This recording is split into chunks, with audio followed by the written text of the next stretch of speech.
Bonjour et bienvenue sur notre site clébois.com. Donc aujourd'hui je me trouve dans un restaurant qui s'appelle The River. On se trouve à la Gombe. Donc c'est un restaurant qui a été ouvert par des jeunes de la diaspora. Ils ont tout lâché et ils sont venus dans leur pays pour pouvoir investir. Donc dans cette émission, je vais donc vous présenter un des partenaires de ce restaurant.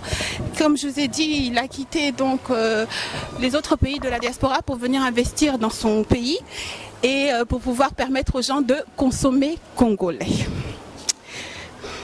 Donc on va s'installer. Bonjour monsieur et merci de nous recevoir dans votre restaurant The River. Bonjour madame. Comme je disais dans l'introduction, vous êtes issus, donc vous et vos partenaires, la plupart, vous êtes issus donc de la diaspora. Vous avez quitté, vous êtes venus vous installer ici. Est-ce que vous pouvez nous raconter un peu votre histoire? Normalement, après 22 ans en étranger, j'ai fait mes études universitaires en France, au Gabon, en Côte d'Ivoire. Je suis détenteur je suis doctorant en qualité, hygiène et sécurité. J'ai une maîtrise en gestion touristique hôtelière. Je suis ingénieur en hôtellerie-restauration à l'Institut Paul Bocuse à Lyon. Donc, on a entendu parler du Congo, on avait peur de revenir et c'était pas vraiment facile d'ouvrir le cœur et mettre pied sur ce beau pays. Et subitement, on a décidé de tout abandonner, le luxe, des voitures et tout ce qu'on avait bien en Europe, l'argent, tout ça.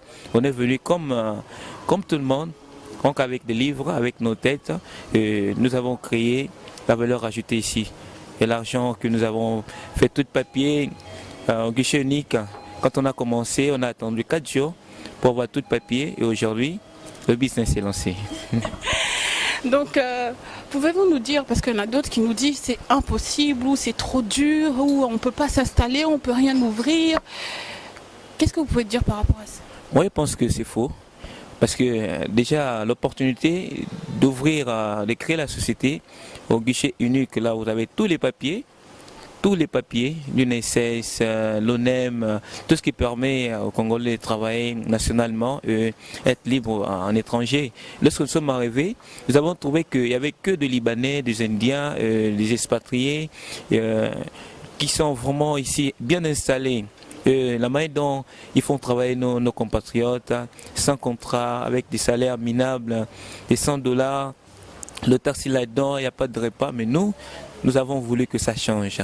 Et depuis qu'on a créé notre entreprise, GNG United Sahel, ça veut dire Jolifa Jean, parce qu'on a voulu copier des contextes comme Dolce Gabbana en Europe, donc deux Congolais unis qui font un business, et nos employés travaillent très bien. Ils sont formés par nous et ils ont 2 jours de repos par semaine. Donc 2 jours collés ou bien un jour dans la semaine, après ils choisissent encore. Ils ont l'agent de taxi et ils sont très bien. Très bien, très bien. Vous avez parlé donc de formation. J'ai vu combien vous avez de salariés ici à peu près? Pour le moment, nous avons, depuis que nous avons créé l'entreprise, nous avons 11 salariés, plus 22 stagiaires formés directs. Et parmi les 22 stagiaires qu'on a formés, il y a 12 stagiaires qu'on a donné de l'emploi. Donc on a créé de l'emploi. Donc ça fait 3 mois que l'entreprise existe. Nous avons créé 22 postes. On a donné du boulot à 22 Congolais directement et qui vivent, qui se réjouissent de leur travail. Et ils nourrissent leur famille, ils paient les études de leurs enfants. Ils se sentent bien dans ce qu'ils font parce qu'on se comporte comme un étranger. Pour nous, on a dit que c'est la revisitation de l'hôtellerie-restauration, l'hébergement, le tourisme dans notre pays, dans le même contexte, avec de mêmes termes culinaires, avec de mêmes techniques culinaires, de services que nous avons appris en étranger, que nous avons mis à la portée des Congolais avec un prix vraiment concurrentiel. Mais vous êtes en plus très bien situé dans un bon quartier. Vous avez donc tout laissé à côté pour revenir, pour pouvoir donner, donc partager aussi ce que vous avez appris à l'étranger pour venir le montrer au pays et partager votre connaissance aux autres personnes qui habitent ici ou vos salariés ou qui sont en formation. Et moi je pense que le Congo, l'hôtellerie-restauration que le Congo a, c'est des années 1977, 60, depuis que les Belges ont formé. Raison pour laquelle les grandes chaînes comme Intercontinental a dû quitter la RDC pour aller s'installer ailleurs parce que le standard n'arrivait pas à se conformer par rapport aux autres pays. Mais qu'est-ce qu'on en a fait? On a mené cette nouvelle donne ici en RDC et formé le Congo pour que le Congo soit capable de faire la concurrence avec les autres pays. Je prends l'exemple simple. Lorsque vous traversez au Congo-Brazzaville, la restauration qui s'est faite là-bas et notre pays, c'est différent. Ils sont plus avancés. Les Congolais ont la mentalité d'aller manger dans des restaurants autres, mais en RDC, les Congolais de la RDC n'ont pas cette mentalité. Maintenant, pour ne pas cacher le savoir que nous avons, il faut que le Congo aille quelque part. On a décidé de transmettre notre savoir. Si on avait créé un restaurant ou bien un hôtel, c'était pour recevoir les clients. Mais nous avons voulu, dans notre fiche circuit, bien le RCSM, on a rajouté dans le réseau social formation en hôtellerie, restauration, le tourisme pour transmettre les valeurs. Afin qu'on crée un jour, au lieu d'avoir la Pullman, même ligne, on doit avoir des chaînes typiquement congolaises et qui vont aussi ailleurs. On dit que ça c'est une chaîne congolaise qui est arrivée par exemple au Kenya, en France. Il faut qu'on parle de nous. Il faut qu'on parle de nous. On peut continuer à parler des Français, des Anglais, des Belges. Non, il faut qu'on parle du Congo. Le Congo doit se faire parler, donc nous devons écrire nous-mêmes notre propre histoire. J'ai remarqué tout à l'heure, j'ai rencontré une autre personne de la diaspora qui veut s'installer ici. Donc j'ai l'impression que vous vous entraidez un peu tous pour vous donner peut-être des circuits, pour peut-être vous donner plus de motivation. Oui, bien sûr, parce que c'est la complémentarité. Nous, par exemple, regardez cette nappe-là, elle est faite dans Congo Fashion Week, elle est dans la mode, l'entrepreneuriat. Donc les nappes, les certes, nos tenues, tout ça là, c'est pas moi de le faire. Donc elle crée dans la mode, on l'invite, on donne le marché, elle nous fait des tenues qu'on porte, nos nappes, nos serviettes, ainsi de suite. Donc s'il y a notre Congolais qui vient créer une société des serviettes papier, bien des couteaux, tout ça là, on ne va pas l'acheter chez les Indiens ou les Libanais. Donc on va donner le marché à ce Congolais pour que le Congo avance. Donc c'est la complémentarité. Seul ou bien avec mon partenaire, nous ne pouvons rien faire. Mais si on se donne les mains dans les mains, je crois que le Congo ira quelque part. Très bien. Est-ce que vous avez un mot pour la fin pour les personnes qui nous écoutent, qui sont dans la diaspora ou même qui nous écoutent et qui nous regardent, qui sont dans la diaspora ou même ici? Est-ce que vous avez un message à faire passer? Bien sûr. Ce que je dirais à mes compatriotes, je vous prie de venir voir ce qui se passe au Congo, faire un tour. Vous-même, vous allez découvrir que l'endroit, quel office vous allez vous mettre pour pouvoir contribuer à l'édifice de notre pays. Nous tous, nous ne serons pas des politiciens. Qu'on laisse les politiques faire la politique, nous faisons de l'entrepreneuriat. Parce qu'on dit que le Congo, il n'y a pas de boulot, il n'y a pas de boulot. Est-ce qu'on va attendre que les Blancs, les Européens, les Américains, les Asiatiques viennent créer les sociétés chez nous? Non, c'est à nous de revenir. On crée des entreprises, on rend de l'entrepreneuriat comme d'autres pays comme la Côte d'Ivoire. Il y a au moins 44 entreprises créées par jour. Et le Congo, nous ne sommes pas encore arrivés. Nous avons monté 5 à 6 entreprises. Donc si vous arrivez, c'est vraiment un beau pays. Tout marche. Même si tu enlèves ta chaussure, tu jettes, quelqu'un va ramasser, va aller vendre, il y aura l'argent. Tu prends la bouteille de jus, bien de sucré, tu balances dehors, la personne va ramasser, va vendre, va trouver un client. Mais je ne pense pas que le Congo va rester. Il y a beaucoup de business. Venez, venez nombreux, soyons ensemble, créons l'unité, on se partage dans la complémentarité afin qu'on fasse avancer notre pays. Merci pour ces paroles. Donc j'espère que vous avez apprécié. Je tenais absolument à venir ici parce que je vais faire quelques émissions avec les personnes de la diaspora qui sont venues créer de l'emploi dans leur pays, qui ont tout laissé, pour vous montrer que c'est aussi possible. Donc j'espère que vous avez apprécié comme moi les paroles qui ont été dites dans cette émission. Donc on va vous laisser un peu visiter ce restaurant et moi je vais aller manger parce que j'ai très faim. Donc là, j'ai à côté de moi Jackie, qui est donc chef barman du restaurant. Elle était stagiaire et donc elle est montée en grade en passant chef barman. Bonjour Jackie. Bonjour madame. Peux-tu nous expliquer déjà comment tu es arrivée ici en tant que stagiaire et comment tu es montée en tant que chef barman? Bon, quand je suis arrivée pour faire le stage, par rapport à la formation, on m'a proposé le boulot, le travail ici comme chef barman et j'étais contente par rapport à ça et j'ai commencé. Mais est-ce que tu avais déjà fait de la restauration avant? Oui, à Libreville, Gabon, le restaurant Boulgou. C'est au Gabon, Libreville. Et ici, ils t'ont formé pour pouvoir venir à ce point, c'est ça? Oui, on m'a formé pendant 1 mois et demi et après on m'a engagé. Donc il y a l'évolution. Oui, ça va, ça va.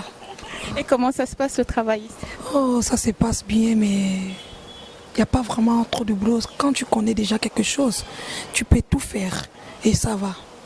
Ça va bien. Mais avant, tu m'as dit que tu travaillais au Gabon. Oui, à Libreville, dans le restaurant Boulgou. Tu es revenu au pays? Oui, je suis revenue. Pourquoi? Oh, ça fait quand même longtemps, je suis partie, j'avais l'âge de 10 ans. Et ça fait déjà 2 ans et demi que je suis revenue ici. Et donc le retour au pays n'était pas trop difficile? Ah non, pas trop difficile, ça va. Ça fait du bien, les gens partent, comme je vous ai dit, ils vont prendre donc de l'expérience ailleurs, ils reviennent dans leur pays pour pouvoir travailler dans le cas de Jackie, dans le cas de tous les partenaires que vous avez vus. Donc merci Jackie de ces quelques instants que tu m'as accordés et bon courage pour ton travail et puis et j'espère que tu monteras encore plus. Merci.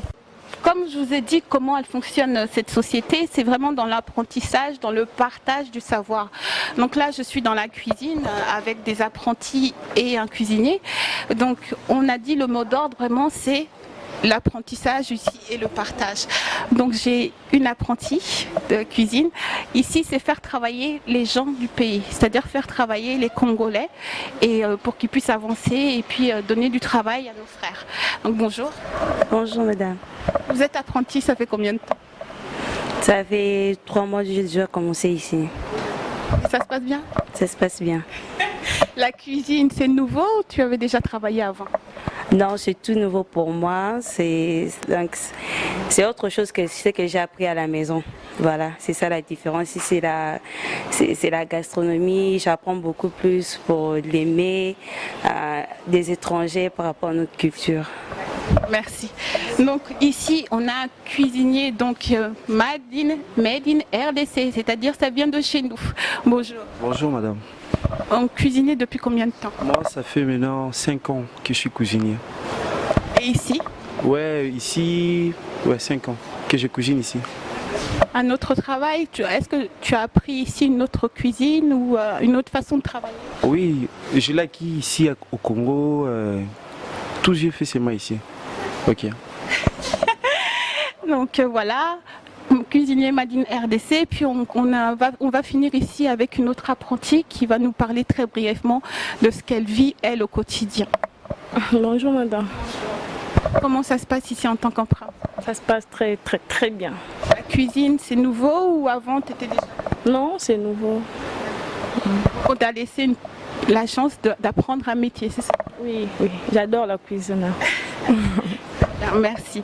Donc on vous a dit, j'espère que vous avez aimé ces quelques témoignages au niveau de cuisinier, l'apprentissage, c'est vraiment ça, ce modèle-là qu'on voulait vous montrer, ce modèle-là d'un autre Congo qui est là en plein développement. Je voulais juste que vous ne manquiez pas et que vous soyez aussi au rendez-vous parce que c'est ici qu'on a besoin de vous. Donc là, j'ai aussi un autre salarié donc du restaurant qui est donc maître d'hôtel. J'ai Monsieur Gaspard à côté de moi. Monsieur Gaspard, vous pouvez nous parler très brièvement de vous-même en tant que maître d'hôtel? Oui, ici je dois parler de moi. Je suis Gaspard Miamboutila. Je suis maître d'hôtel. Je suis chef barman et je suis décorateur événementiel. Voilà. Vous travaillez ici en tant que maître d'hôtel depuis combien de temps? Ça fera effectivement 4 ans. 4 ans. Depuis 2012, on a commencé en 2012, on a ouvert en 2012. Voilà. Et maître d'hôtel, comment vous avez appris ce métier? Ben, le métier, je n'ai pas commencé maître d'hôtel, j'ai commencé au restaurant Marina, on a fait des stages, c'était au Grand Hôtel. On a continué, on a évolué et jusqu'à devenir maître d'hôtel. Donc c'est par l'expérience, c'est par le blog. Il faudrait connaître tout, il faudrait savoir tout faire un peu. Même la cuisine, il faudrait. Donc c'est par là que je suis qualifié maître d'hôtel. C'est par rapport aux tâches rendues, c'est par rapport... c'est tout un blog en fait, c'est tout un blog. D'accord. Est-ce que Monsieur Gaspard, vous avez un mot à faire passer, par exemple, à une personne ou à un jeune qui veut devenir maître d'hôtel ici en République démocratique du Congo? République démocratique du Congo. Je dirais la restauration, l'hôtellerie a vraiment poussé. Voilà, jusqu'aujourd'hui, qu'il y a la jeunesse qui s'implique. J'inviterai le jeune de ne pas traîner sur les rues, de ne pas jouer aux petits jeux, passer le temps. Il faudrait avoir un métier, il faudrait apprendre. Il y a beaucoup de centres qui s'ouvrent ces derniers temps. Allez-y, faites le choix, apprenez le métier et si, pourquoi pas pour la restauration. Donc je vous invite tous, venez. Même chez nous, il y a G&G qui forme aussi. Venez, vous serez formé un jour, devenez maître d'hôtel comme moi. Donc voilà, c'est ça le plaisir. Merci beaucoup, Monsieur Gaspard. Merci, madame. Merci.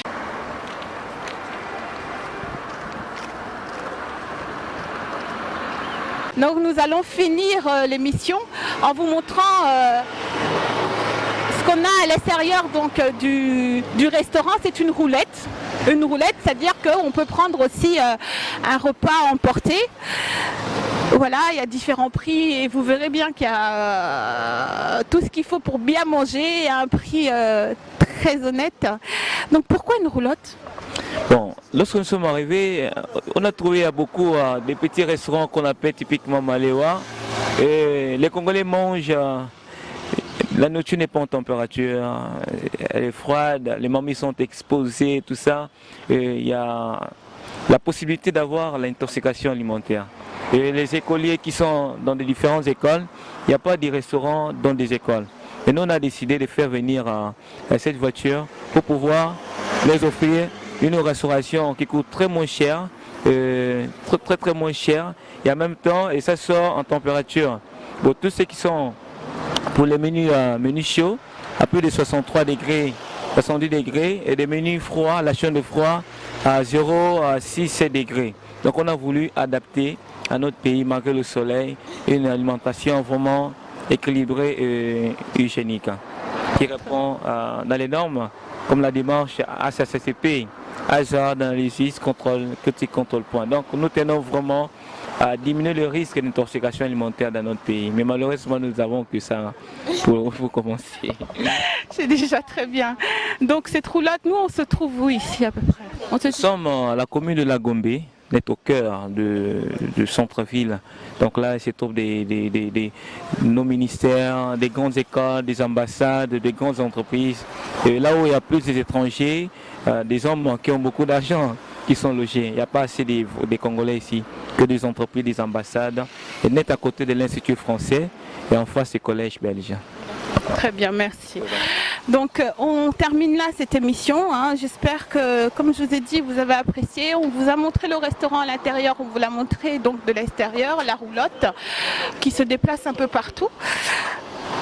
Je tenais, comme je vous ai dit, à vous montrer des images d'un Congo qui bouge, des jeunes Congolais de la diaspora qui font bouger le pays, qui veulent absolument être à l'intérieur de ce pays qui est le nôtre. Donc voilà, c'était le message que je voulais vous faire passer à travers ces images. Donc moi, comme d'habitude, je tiens à remercier l'équipe de Cleboa.com, Papigen de la Nation, Freddy Akimbe, Herman Emporio, Yvette Kalombo, Omba Karine, Kachidi, un gros bisou. Et les miens, donc bien sûr, ma maman, Mangaya Julie, mon père Jean Mangaya, merci Mingi, ma chérie, Tiffany Miwa, on est toujours ensemble. Un gros bisou à vous et continuez à nous suivre sur notre site cleboa.com. À très bientôt.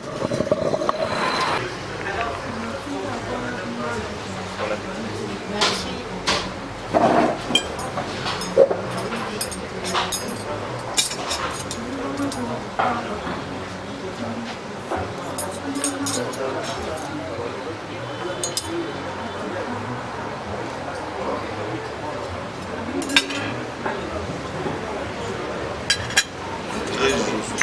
Bon